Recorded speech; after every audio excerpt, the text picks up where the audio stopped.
Good morning and welcome to Mothman Ministries. We ask that at this time you pause all conversations so that we may prepare our hearts and minds for time spent in community. May we listen fully, communicate wisely, and love wholeheartedly. We need each other, and so we come to this place to work and dance and laugh and cry and pray. Not because this place is in itself holy ground, but because what we do here, say here, and are here makes it so. So let it be. We light this flame in memory of years past that have brought us to this hour and to the lives known and unknown that have made our lives possible. We light this flame of life and affirmation of the strength that is ours to live this day and the potential we have to create a better tomorrow. We light this flame of faith that our minds may be enlightened, our love deepened, and our path together illuminated by understanding and peace. We here at Mothman Ministries covenant to affirm and promote the inherent worth and dignity of every person, justice, equity, and compassion in human relations, acceptance of one another, and encouragement to spiritual growth in our congregations, a free and responsible search for truth and meaning, the right of conscience and the use of the democratic process within our congregations and in society at large, the goal of world community with peace, liberty, and justice for all, respect for the interdependent web of all existence of which we are part, journeying towards spiritual wholeness by working to build a diverse, multicultural, beloved community by our actions that accountably dismantle racism and other oppressions in ourselves and our institutions. Today in our service, we will be reading Worse Than War by David Krieger, and our sermon will be Irreplaceable Things, a sermon on fasting. We will be discussing things of war for anyone who might be sensitive to that. Okay. We are going to be meeting up with the West End Faith Alliance for anyone who is local. You are welcome to join us there. That next West End Faith Alliance is going to be Wednesday, March 18th at 6 p.m. at St. Peter's Episcopal. We are going to be tabling at West Edge Factory. Again, if you are local, we would love to see you there. On March 7th, we will be doing that. We are having our second Friday drum circle on Friday the 13th at 6 p.m. That is something our local pagan community puts on, and we would be happy to have you there as well. A week after that, on Friday, March 20th, we will be celebrating Eid el-Fitr, and we're still working out the details of when all that's going to happen.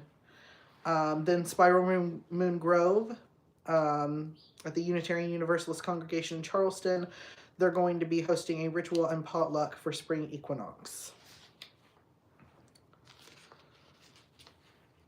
All right.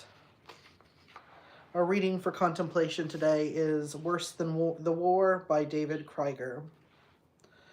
Worse than the war, the endless, senseless war, worse than the lies leading to the war, worse than the countless deaths and injuries, worse than hiding the coffins and not attending funerals, worse than the flouting of international law, worse than the torture at Abu Ghraib prison, worse than the corruption of young soldiers, worse than the undermining of our collective sense of decency, worse than the arrogance, smugness, and swagger, worse than our loss of credibility in the world, worse than the loss of our liberties, worse than learning nothing from the past, worse than destroying the future, worse than the incredible stupidity of it all.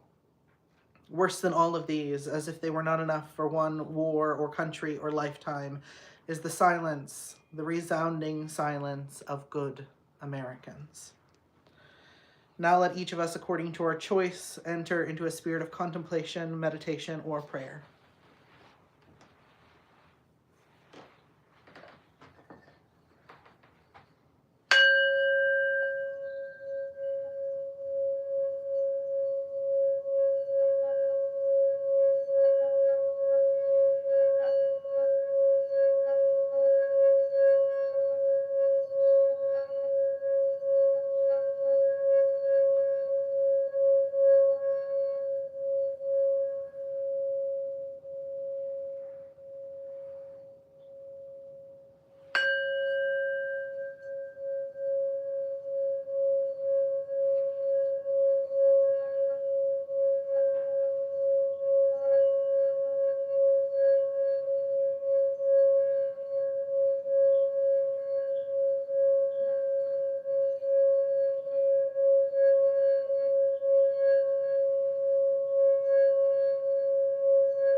At this time, may we open our ears, minds, and hearts to the testimony presented to the fellowship.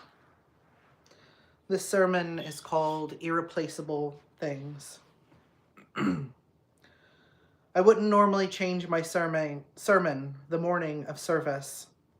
It's not something I'm in the habit of doing, especially since the board of this church works so hard and I hate throwing curveballs.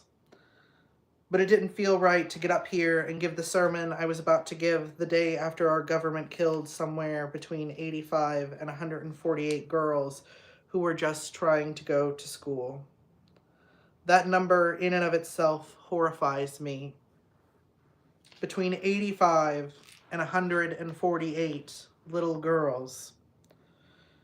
Either of those numbers is too high, but it horrifies me more that the margin of error is so wide. We don't know if it's 85 or 148 because those little girls are in pieces. They are trapped under rubble. They are burnt until their faces are unrecognizable. We don't know if it's 85 or 148 because everyone is lying all the time. If you are killing little girls, you are the bad guy. There's no getting around that. When you're hurting little girls, you're evil. Something has gone terribly wrong. The sermon I was going to read this morning was far more light-hearted than the one I'm reading now. It was meant to be uplifting. But who am I to sit here and give an uplifting sermon when we've just killed 85 to 148 little girls? And we killed them during Ramadan. Ramadan is a fasting holiday. One of the few traditions that extend to almost every religion on earth is fasting. Whether it be Buddhism, Hinduism, Jainism, Judaism, Islam, Christianity, indigenous religions, or paganism, people across all this little blue dot in the cosmos have seen fit to fast in some way. The requirements may be different, but the concept is the same. So one must ask themselves, why have so many people decided that this sacrifice is important, and why has it become so uncommon in America? If this is something that people all across the world in cultures that never met one another decided was important, why has it fallen out of favor with us? There are many factors to this, I think. The rise of Protestantism, the secularization of society, changes throughout the cultural landscape, some of which were desperately needed. But I think there is something else at play. Something that has slowly become so ingrained in American society that we barely even notice it anymore. And that is our identity as consumers, as customers, as people who rise and grind, work hard, and rest little, and have our place in society decided by what we do or do not buy, by what we can or cannot buy. Fasting disrupts this identity in a way that is frightening both personally and systemically. It forces us to ask ourselves, who am I without this? Who am I when I am hungry, when I am thirsty, when I desperately want that coffee, that cigarette, that candy? Who am I when I give up shopping, social media, the endless cycle of news? Fasting strips us down to our basic humanity. It shows us who we are, and we get to decide if that person is someone we are proud of. And to those in power, this is terrifying. While traditions like Ramadan and Lent do not affect the GDP overall, it does shift consumer spending habits and shake up markets, and that is with just a small portion of the American population participating. I can't help but to notice the amount of ads I'm getting for seafood right now. The Arby's fish sandwich, Popeye shrimp baskets, buy one fish nugget, get one free every Friday. Because my wife is Muslim, I now receive ads for various companies selling hijabs and prayer mats. Both religious traditions have pay-to-pray apps promising that if we pay the $15.99 monthly subscription fee, we will have a closer relationship with God. We are taught that if we are to engage with our own religious and cultural traditions, first, they must be sold to us. wrapped in plastic and placed in little boxes by calloused, underpaid hands, crystals pulled from the earth by exploited children, AI profits powered by the drinking water of Black, Brown, and Appalachian communities, rosaries carved from the last of the olive trees in Jerusalem. It feels as if we've lost the plot. To fast is to abstain, to stop. To fast is to bring the world to a standstill. It is not something you buy, it is something you feel in your body. The clarity that comes from the fog of hunger, the solidarity that comes from humbling yourself, the intimacy of struggling with other people. Every person, culture, and tradition has a different reason for fasting, but I can't speak for every person, culture, and tradition. I can, however, speak for myself and give you my experience. This year, Ramadan and Lent have intersected, and with my wife and I being an interfaith household, we have decided to intertwine our traditions to support one another. From sunrise to sunset, we both, for the most part, abstain from food. Though the tradition is technically to go completely without food or water, we did have to adjust the requirements as both of us have health issues. On Friday, we eat no meat, opting instead for a fish or vegetarian meal. We eat breakfast before sunrise and pray after, and it has been difficult. I often find myself fantasizing about collard greens or mac and cheese or chicken halal from the New York street vendors I frequented in my 20s. But as difficult as it is, I think that's kind of the point. I am thinking about the street vendors. I am thinking about Muhammad, a man I had barely thought about in years. I remember his face, his laugh, the fact that he always offered discounts to the street kids and homeless folks because he couldn't bear to see us digging the halal cart boxes out of the trash cans. I think of the way he said white sauce or red with a smile, and I hope he's doing well. In my hunger, I remembered what hunger felt like. I am reminded of its sting. I am reminded of who helped me when I was hungry, and that it is now my duty to help others. Before this Lent, my morning routine consisted of waking up a half hour before work, scrolling through all the terrible news on various social media, speaking to no one, and eating a breakfast alone with my headphones in, listening to yet another podcaster explain to me the how and why of the world going to hell. But since the fast, I have been disrupted. I wake up to my wife's arm around me. We kiss and struggle out of bed together, far too early for either of our liking. We make breakfast together. We talk, we giggle, we eat, we pray. The horrors persist, but with her, I am safe. I've also significantly cut down on my news consumption during this time, opting to watch one news show every evening that covers a multitude of topics and rely on my friends and community to share articles from trusted sources. And I have found that by doing this, I am more informed, not less. I have time to think, to feel, to process. It is sometimes more important to be educated than informed in situations like these. To read books, to create art, and most of all, to lend a helping hand wherever we can. In a flooded zone, it does no one any good to stay in the water and drown, nor does it help to bear witness from atop a life raft when there are mouths to be fed and blankets to be distributed. But to realize this, I had to let go.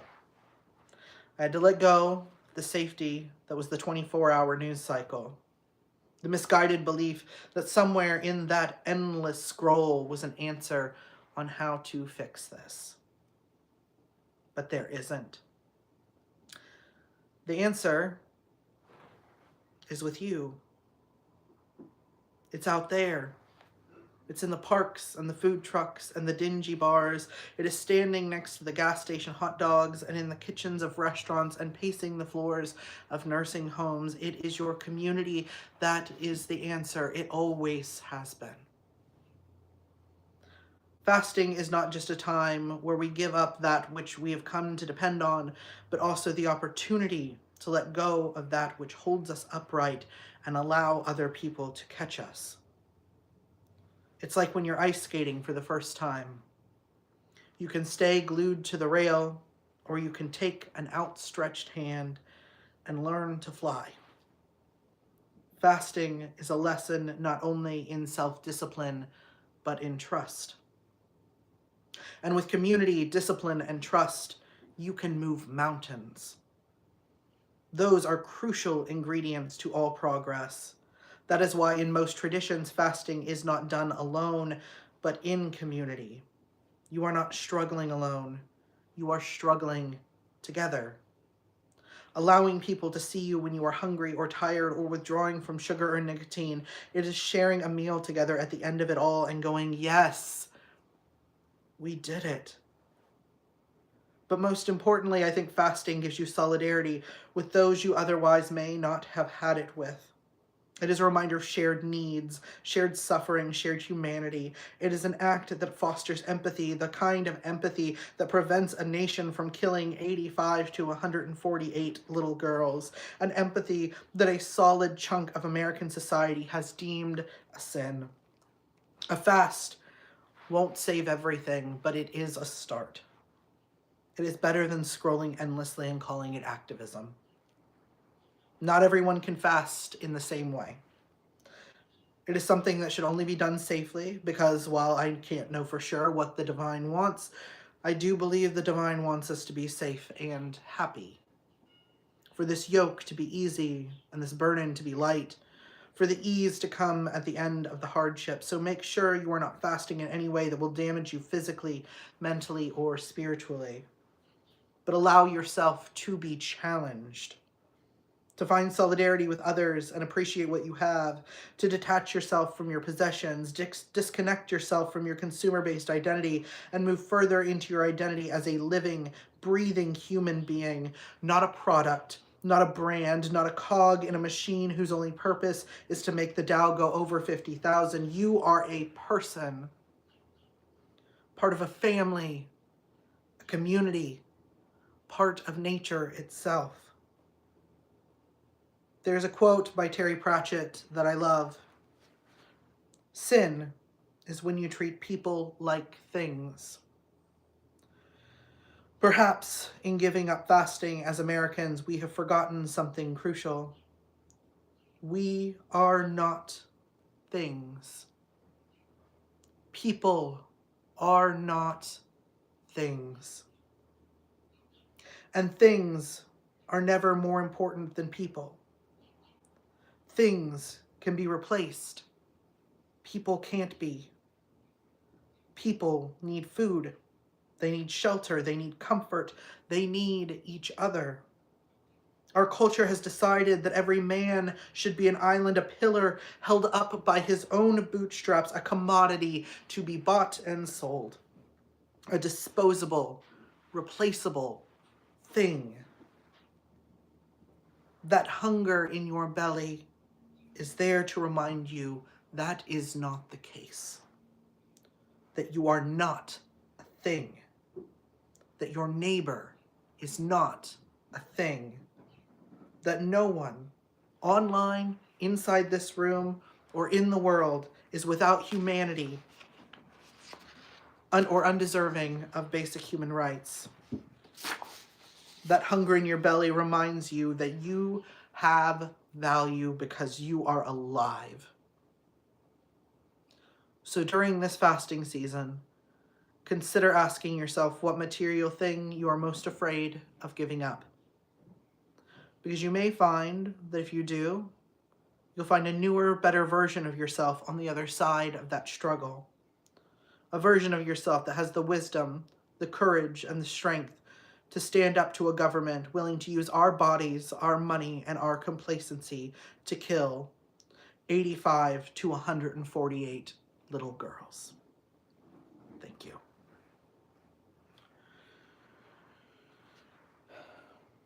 As you prepare to leave this sacred space, pack away a piece of this church in your heart. Wrap it carefully like a precious gem. Carry it with you through the joys and sorrows of your days.